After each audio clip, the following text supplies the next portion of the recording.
Everything in this video is not intended as financial or investment advice and is for educational purposes only. I'm Josh Olszewicz, the head of research at Valkyrie. Let's take a look at the midweek market update, shall we? Gonna lead with the usual, are we still connected at the hip to traditional finance? And to some degree, no, to some degree, yes. So on Sunday, we had that big move overnight or midday, whatever that was. And we certainly led the rally we're seeing in S&P and NASDAQ currently. But BTC has now retraced its entire Q1 drawdown. It's retraced the entire 3-month down period and is actually positive on the year now. You can't say that for ETH or S&P or NASDAQ just yet, right? It's early, but things may change. In this regard, BTC is certainly leading. Now, I go from dark to light mode here, I'm sorry, but I got to highlight again, as I talked about in the last video, Do Kwon, Terra, jump executing this jump trading. This is the Bitcoin reserve for Terra, the stablecoin. Sorry, UST, the stablecoin. UST is an algorithmic stablecoin, and historically those haven't done very well over the long term. They have a lot of trouble with downward volatility, specifically in times of uncertainty, let's just say. So the idea here was, let's buy a bunch of BTC as a reserve, and if something goes south with UST, we can shore up that dollar peg as a backstop. So Kwon has said, we're going to buy maybe 3 billion, maybe 10 billion. He's thrown out a couple numbers. Currently, they're at 1.32 billion, 27.784K BTC. So that's a lot of Bitcoin. And you can see it all happen here as it's happening, and you can see on the 21st, looks like they started accumulating. And another thing to note here, they're accumulating rather aggressively. They're not accumulating just during the week, just on the weekend, right? Which is another reason why it moved on the weekend, because there's just usually less liquidity overall. So if there's anything that's going to tip the apple cart, it's probably going to happen on the weekend. It's probably going to happen post-quarterly rollover, which we had on the 25th was quad witching, which is a bunch of futures and options expiries. So books are slightly thinner, and you're still having this TWAPing or whatever jump does on the OTC side of things to buy this. And we're still seeing that, right? They're still being as aggressive relatively as they were since the 21st. And something else you can check, so this is the BTC wallet, sort of after it happens. Something else you can check as it's happening is the Gnosis safe. And you can see here they're holding 590 million Tether, nearly 400 million USDC. And so this is what they're going to be using, or what they have been using, 125 million at a time to buy the BTC. And if you sort through the spam transactions here, you can actually find the 125 million sends. If we scroll down, here we go. So this is what you're looking for. Just if you're like a at-home blockchain detective, this is the kind of thing you want to look for, out 125 million, because that signals that they're setting that to jump, or jump has acquired the BTC, or what have you, right? All right, that's enough light mode. So I want to talk about the market structure a little bit in general. We're going to talk about stablecoins and premiums and TVL, kind of stuff that you just need to know as a whole as things are happening. If you're live trading this, let's say, again, none of this is investment advice. This is more just status check, health check, what's going on. So all this upcoming analysis might seem random, but collectively it's important to understand what's going on here. So the first thing to talk about is funding and premiums. If premiums are super high, if funding is super high, then that usually kills a rally.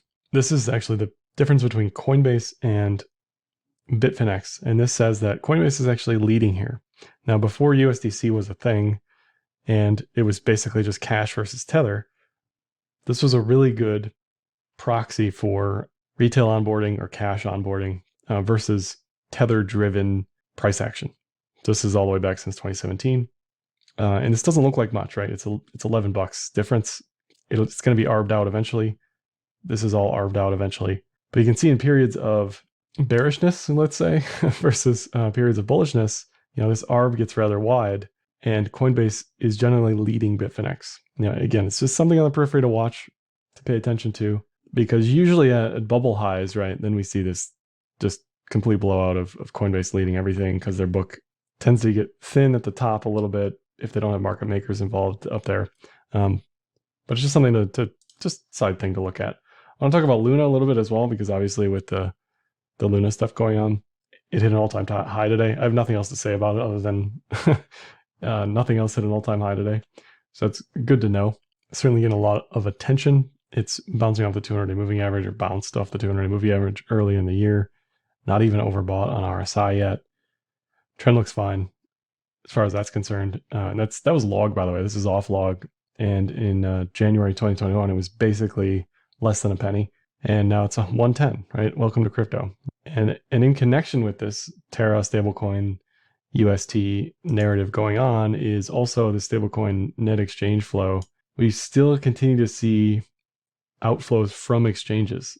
And I can't really explain that. This is a different era than the Tether Truther era, where the assumption was Tether was printing USDT and price was going up and there was no reserves, right? This is the opposite of that.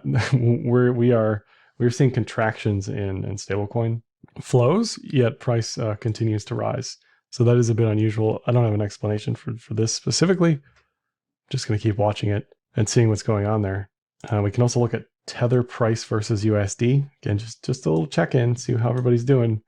Tether normally has a bit of a premium above $1. There's some fees to move USD on-chain, banking, back office stuff, right? So that's normal, and that's where we're at now. We definitely still don't see Tether below $1. We definitely don't see sentiment against Tether here pushing it below $1, right? None of that stuff. So this is just normal. That's fine.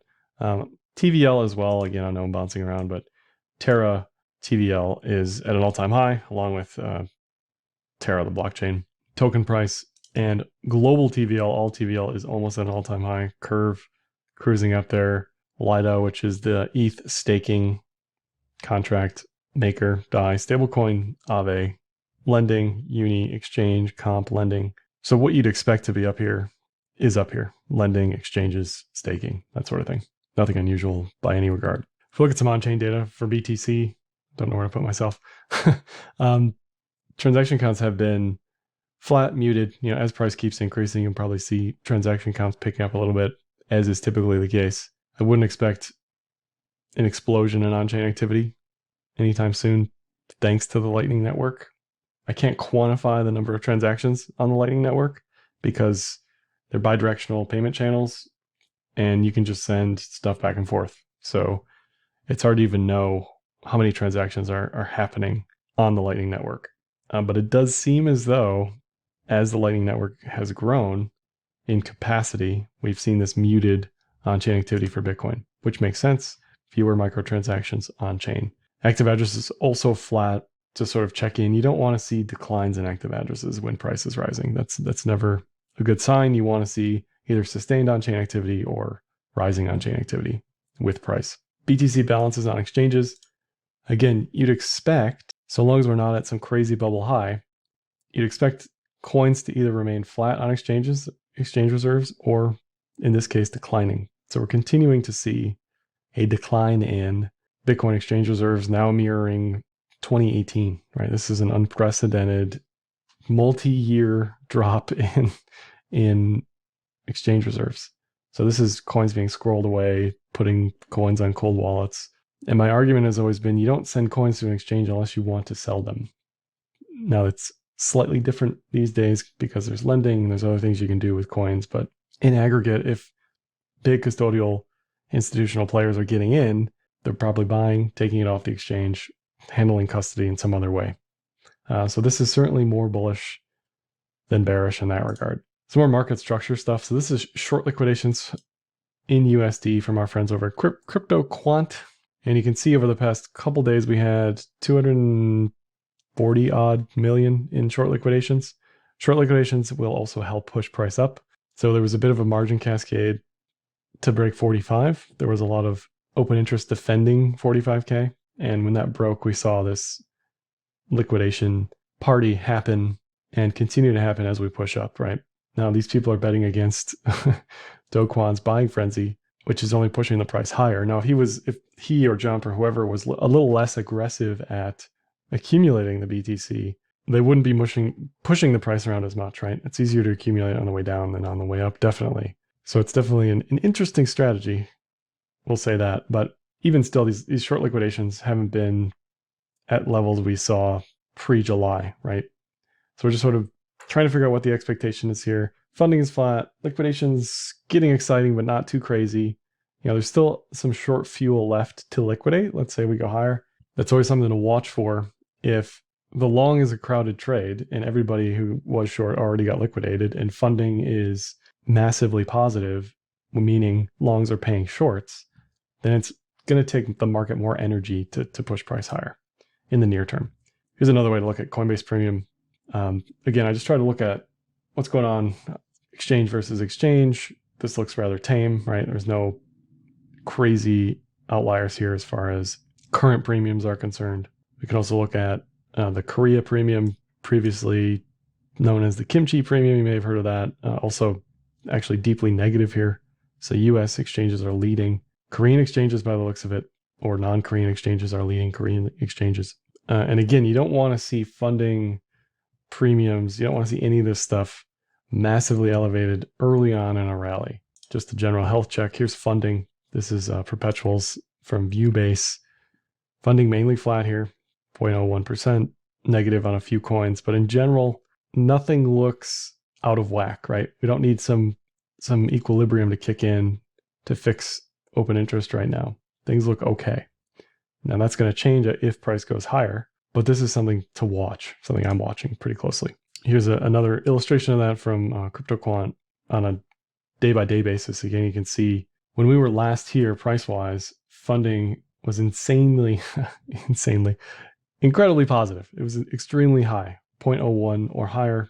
And right now it is essentially flat, right? It's rising ever so slightly, but it's essentially flat.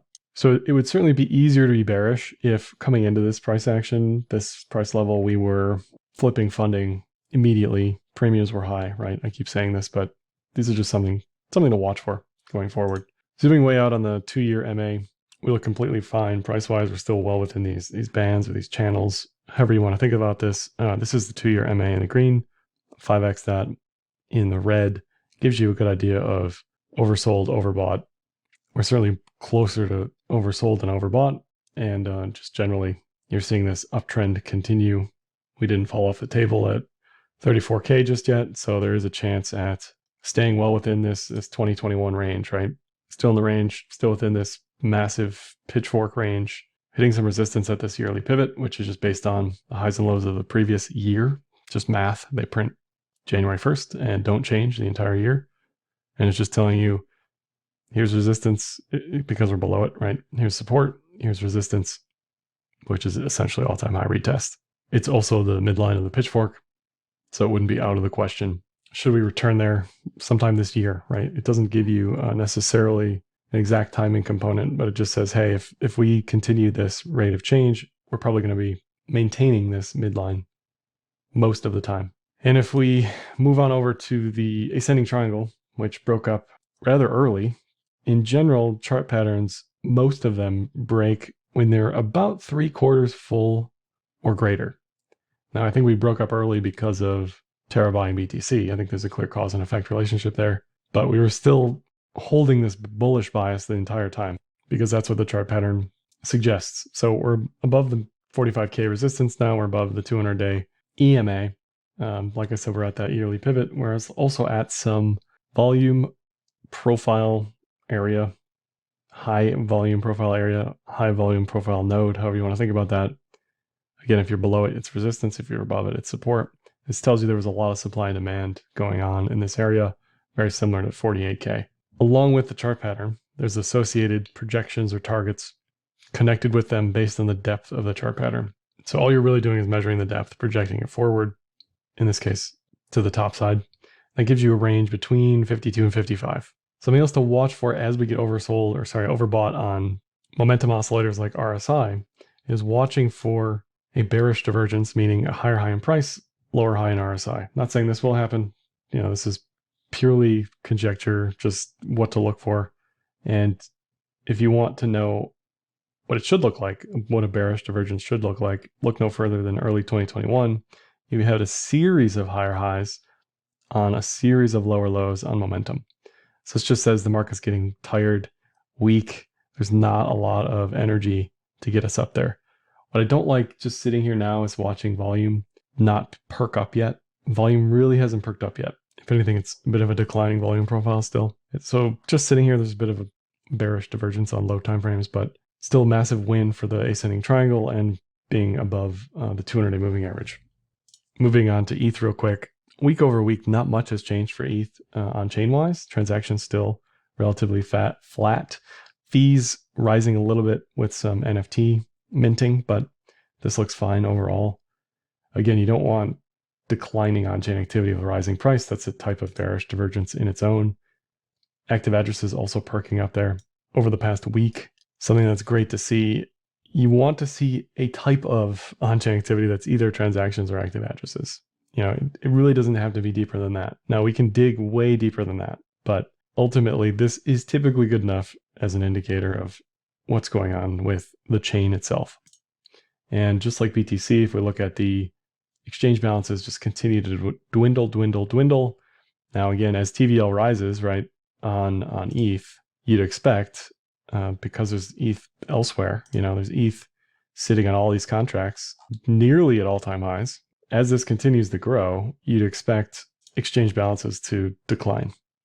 So that makes perfect sense to me. There's staking going on. There's all sorts of stuff going on with ETH that isn't necessarily going on with BTC in that regard. But most importantly, you're not seeing ETH just get dumped on exchanges for sale, right? As you did post-ICO boom, as all these ICO treasuries got dumped, just a massive inflow of ETH into exchanges. So we're not seeing that whatsoever here, which again would be a type of bearish divergence. You don't want to see supply increasing on exchanges as prices going up. If you look at ETH's 1 year MA, this is the 1 year in the green line here, 5 times that in the red. You got to use the 1 year instead of the 2 year because ETH doesn't have enough data, but we are getting out of the oversold zone. So if anything, maybe this indicator is more right than even I suspected it would be, because historically ETH was kind of stuck down this oversold zone for quite some time. But this looks okay. One expectation potentially is a move to 10K because that's the midline of this channel. Similarly for BTC, that would be around 100K.